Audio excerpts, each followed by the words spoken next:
तह तक जानी चाहिए कि क्या घपला हुआ, कहाँ पे घपला हुआ। बच्चों के भविष्य के साथ खिलवाड़ नहीं होनी चाहिए। इस तरीके से खिलवाड़ करोगे देश के लिए अच्छा नहीं है। ये देशद्रोह से कम का मामला नहीं है। भाजपा का अगर अब गुजरात की बात मैं करूं तो 2012 से लेकर 11 सालों में 11 पेपर लीक हुए। नीट परीक्षा में धांधली को लेकर आम आदमी पार्टी सड़कों पर है। मेरे साथ इसी मुद्दे पर बात करने के लिए मौजूद हैं आम आदमी पार्टी के राज्यसभा सांसद संदीप पाठक जी।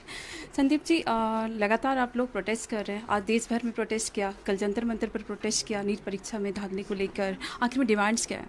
डिमांड ये है कि लाखों बच्चे, 24 लाख बच्चों ने इस एग्ज़ाम को दिया था और इस पे जो धांधली सामने आई, हमारी ये मांग है कि इस पे तह तक जानी चाहिए कि क्या घपला हुआ, कहाँ पे घपला हुआ। जिसने घपला किया है उसको सज़ा मिलनी चाहिए, पर उससे भी ज़्यादा इम्पॉर्टेंट ये है कि बच्चों के भविष्य के साथ खिलवाड़ नहीं होनी चाहिए। लगभग 1563 लोगों को इन्होंने ग्रेस मार्क दे दिया। ये कौन इनके कौन थे वो जिनको इन्होंने ग्रेस मार्क दिया? किस लिए ग्रेस मार्क दिए आप?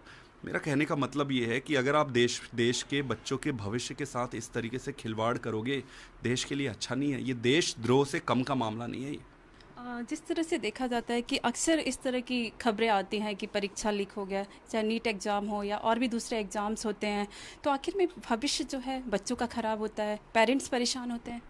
भारतीय जनता पार्टी ने पेपर लीक को इंस्टीट्यूशनलाइज कर लिया है। जिस भी राज्य में भाजपा की सरकार है, अगर आप केयरफुली देखेंगे तो उन राज्यों में लीक बड़ा आम सा बात है।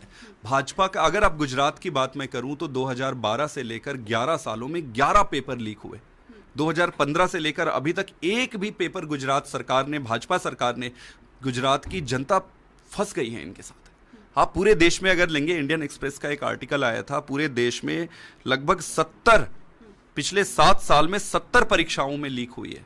तो अगर ये हाल चलता रहा तो साधारण आदमी, एक आम इंसान जो एक सपना संजो के रखता है कि मैं ये परीक्षा मेहनत करके पास करके अपने भविष्य को बनाऊंगा, आगे बढ़ूंगा, उस सपनों का क्या हुआ?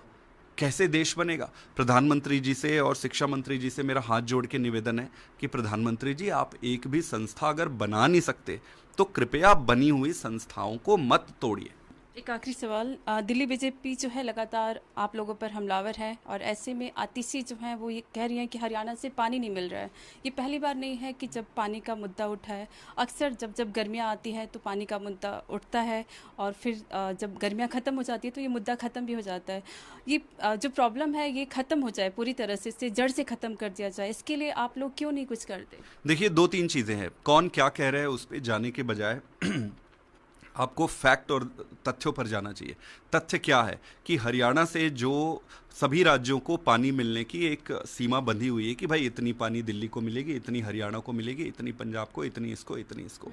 जो भी दिल्ली के अधिकार में जो सीमा तय हुई है कि इतना पानी मिलना चाहिए, उससे लगभग 90-95 MGD पानी हरियाणा सरकार कम दे रही है।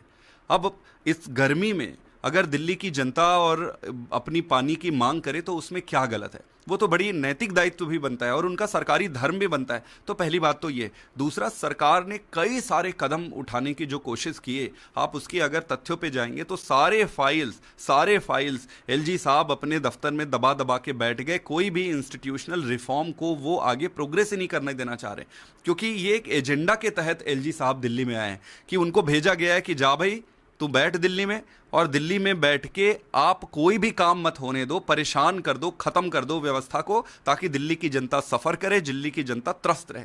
लेकिन वो मालिक वो नहीं है, मालिक ऊपर वाला है। ऊपर वाला रास्ता निकालेगा और हम पूरी मेहनत कर रहे हैं। हम सक्षम हैं कैसी भी कठिन से कठिन परिस्थिति में चीज़ों को सुधारने और संभालने में, संभालेंगे इसको भी। बहुत बहुत शुक्रिया। तो आपने सुना आम आदमी पार्टी के राज्यसभा सांसद संदीप पाठक को। दिल्ली से कैमरामैन देवविष्ट के साथ श्वेता गुप्ता।